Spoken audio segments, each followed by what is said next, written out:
একটু হলুদ নুন মাখিয়ে নিচ্ছি। মাংসতে আমি 1/2 চামচেরও কম একটু গোলমরিচের গুঁড়ো দিয়ে দিলাম, নুন দিলাম, এটাকে কিছু সময়ের জন্য মেখে রেখে দেবো, 10 মিনিট মতো।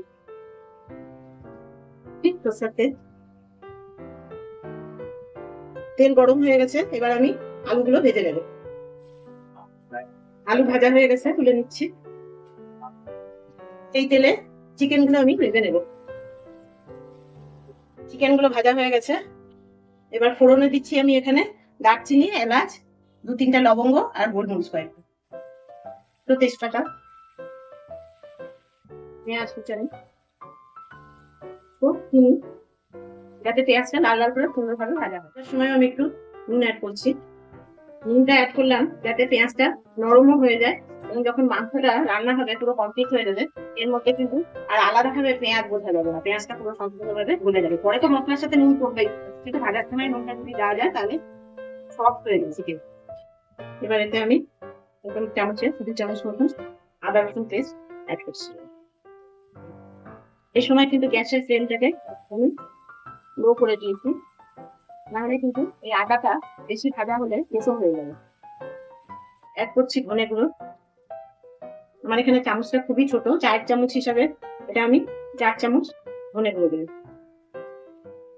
লঙ্কার গুঁড়ো দিচ্ছি 2 চামচ, সেটাও ছোট চামচ, মানে 4 চামচের 1 চামচ। সামান্য জল অ্যাড করছি, দিয়ে দিচ্ছি নুন।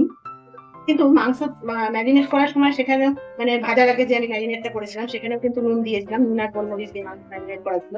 পেঁয়াজ ভাজার সময় দিলাম, তো সেই বুঝে নুনটা আমি এখানে অ্যাড করলাম। ঢাকনা দিয়ে দিলাম এবং 2 মিনিট মতন এই ঢাকনা দিয়ে মশলাটাকে আমি মাংসে নেবো। তুলে নিলাম। তখন পেঁয়াজ ভাজার জন্য একটুখানি সামান্য চিনি দিয়েছিলাম, এখন মশলার মধ্যে একটুখানি নুনটাকে ব্যালেন্স করার জন্য অল্প চিনি দিচ্ছি। এবার দুধে যে খোয়া আর কাজুটা ভিজিয়ে রেখেছিলাম সেটা মিক্সিতে পিষে নিয়েছি, ওটা অ্যাড করে দিচ্ছি।